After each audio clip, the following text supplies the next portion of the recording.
Thank you everyone for joining me. And as I said a few minutes ago, I have another workshop presenter that I want to interview and highlight for this year's conference.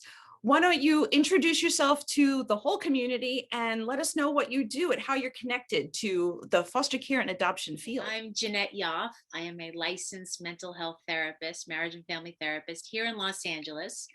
I'm originally from New York, born and raised. I was adopted at the age of 7.5. I lived in foster care for 6.5 years. And so I know this life and experience from the inside out. And I didn't realize that I would become a therapist until I wrote a play called, and I have it right here, What's Your Name? Who's Your Daddy? About my experience growing up in foster care and adoption. And when I wrote the play and I performed it here in Los Angeles, because I love theater, because I'm from New York, I didn't realize there were 35,000 children in foster care here in Los Angeles County alone, which really just inspired me to do something about it. And I had a bachelor's degree. I said, I'm going to go get my master's, and I became a licensed therapist 4 years later. So now I'm very passionate about this work, and I work with predominantly families in foster care and adoption. What kind of things do you help them with? Well, I mean, obviously that's a real broad question. Yeah, it is. What kind It's of things, pretty broad. what kind of things, a lot of therapists do have certain things that they focus on Right. or specialize in. Is there something that you do, or are you just kind of global? Yes. So I work with children, teens, and young adults. And when I started working with kids, and this was 2012, 2014, I looked and I didn't see any interventions specifically targeting this population. So I created interventions working with children. The question box, the sad bag, the anger bag, which has coping skills in there. How to externalize a child's story through art therapy, the expressive arts, so that they can externalize it, make sense, and really categorize, reorganize, especially if a child's been in multiple placements. So I use the expressive arts, so interventions specifically targeting different things. And then I also teach parents how to do attachment focused parenting. So the child is in the session with the parent, we're working conjunctively. I'm helping them build trust with the child, understand how to be trauma informed so that they're able to facilitate the attachment from the child to them, especially when they've been in multiple placements. So it's helping parents learn how to contain, have compassion, accept, accept. This is a lifelong process. And it's hard because not only is it hard for parents, but if you think about the adoptee foster youth experience, they need to deal and cope with this their whole lives. So helping kids create, we do another intervention, parts of me. We do another intervention, stop, relax, and think, teaching them impulse control. Again, helping them learn coping skills so that they can manage all of these parts that will continuously be triggered, and they will have emotions and thoughts about them. Do you So, feel that when you were writing the play, that was almost like a therapy for you? oh, yeah, it was cathartic, very cathartic. It felt like a thesis for my life, basically.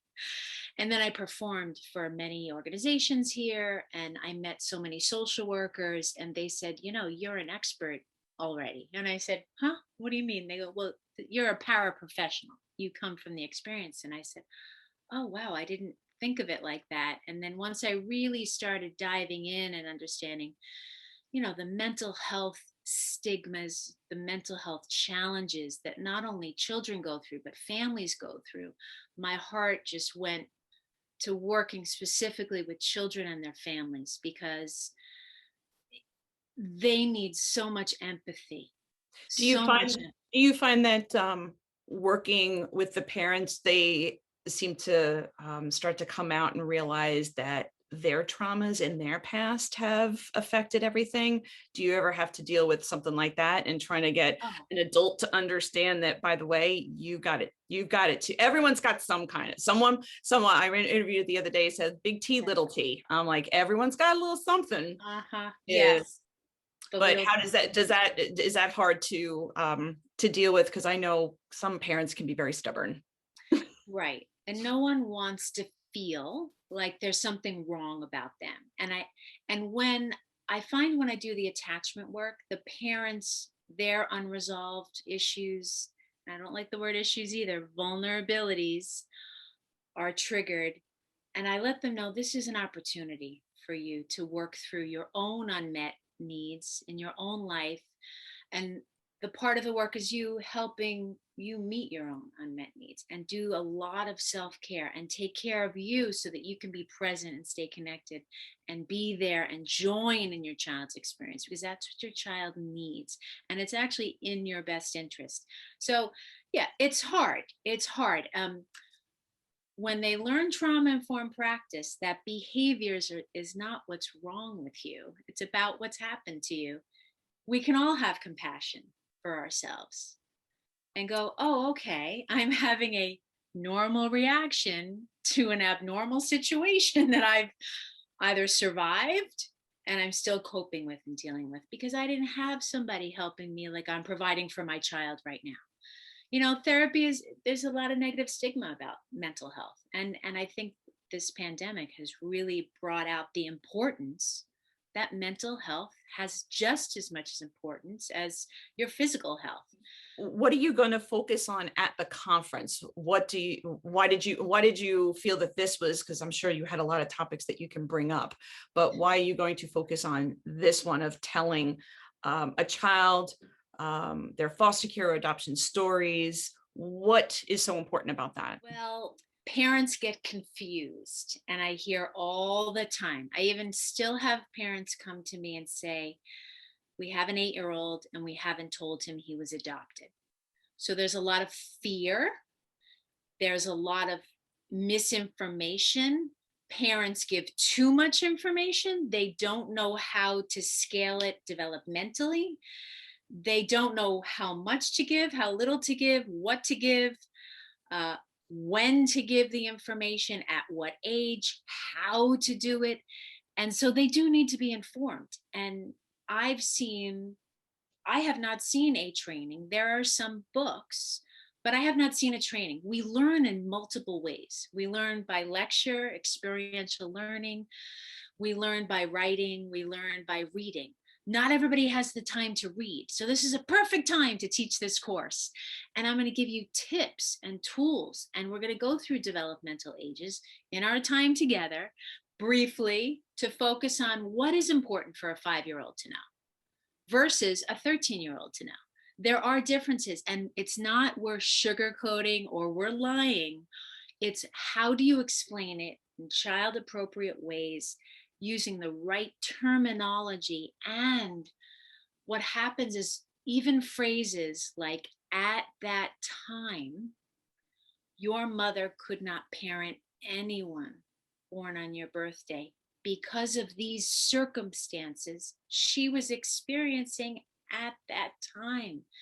And the clarity in that and how clear you need to be. And it doesn't, this is something you have to think about, write out as a parent, and speak to someone else, have a listening partner to go, how does that sound, that answer? Because one of my interventions, the question box, all the questions are going to come out. Why was I adopted? Where is my birth mom? Why did she get sick? And the question box stall is a stalling tactic, which gives the parent an opportunity to go, thank you for that question. Now I have a week to go figure that out. And I'm going to do the research and I'm going to come back to you because it's time stamped in a week and I'm going to answer you this question. So it gives this relief to the parent to go, okay, whew. And we also have a container therapeutically for the child. And boy, do I wish I had this when I was a kid. Oh my God, it sounds amazing. It Because when sounds I told my mom, I'm like, you're not my real mom. She Oh, got all upset, all upset. didn't know what to say and what to do. And it became, we both flipped our lids. I have a little hand model of the Yeah, brain everyone does video yeah. for kids.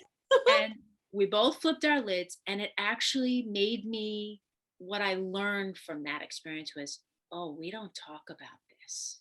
Okay. Oh, and I stuffed it, stuffed it, stuffed it. And I had tremendous anxiety through adolescence. I was afraid to bring up anything about my real family. My mom didn't help me understand. She didn't know. She did not know. It was not her fault. So I'm excited about this training. You'll learn tips, you'll learn phrases, you'll know how to explain, and it'll actually take the pressure off of you to go, oh, okay, all right. I don't have to answer it right when we're driving the car. Why was I adopted, mom? Woo! It's and then you give them a whole story that they're not even ready for. So you only answer what is asked, no more than that. So we'll go through it. Excellent. So let me ask you, books. Let's go back to books for a second. Um, Obviously, you just shared the one that you wrote and the play that you wrote. Oh, yeah. What? And my interventions book. Okay, there Of you go. course, it's one of my Put favorites. that up. I'll put that a little further. There you go. Excellent. What other types of books do Yeah. you feel besides yours, or it could be something that you read?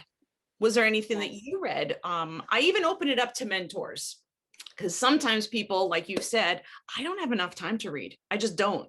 So sometimes there's mentors that help push you through some rough times in your life. But what about you? You got books or mentors or? Yes. So Sharon Roja has been a big mentor for me. And she developed the 7 core issues in adoption, which I call seven core vulnerabilities. Sharon Roja has been huge influence in my life, really helping me feel a sense of I can do this, I can share my experience to help other families have different experiences. Um, One of my favorite, and Marcy Axness is also a huge influence on my life. Reading her work, it's very clear. It helps us understand the adoptee perspective. And she's written many articles, and she has a wonderful book, Parenting for Peace. And I love Daniel Hughes also. He worked with my mom. He's one of our keynotes, so I'm very excited. Oh, I know. I know. I've met him and my mom, my late mom, she passed away in 2018, who adopted me. She also worked in the field and studied with Daniel Hughes. So she was a social worker in Queens. So, and she became a social worker and therapist because my sister, who we adopted, came to us with significant mental health challenges, and we did everything we could. And I would sit in the waiting room and go, when is this doctor going to help her, right, with all these big feelings. So as an adult, I really understood how much support families need. And so Daniel Hughes's work, attachment focused parenting, really sits so deeply with me. I teach his work predominantly to every parent that comes in to my practice, and Brian Post's work, of course, as well. If you could, the last question, if you could tell everyone, why is it so important to come to see your workshop? What do you feel that your message would be to everybody? Why is it so important? Well, I've been doing this for 20 years and I'm very passionate. I'm very clear. I will help reorganize your thinking about this, take the pressure off, allow you an opportunity to learn some new skills that you didn't have before, and you'll be inspired, and you'll see your child, hopefully in me, that they will grow up, they will learn, they will get through this experience, but they will continuously work through it. And I just honor each and every one of you, and you'll feel that from me because I really speak from my heart.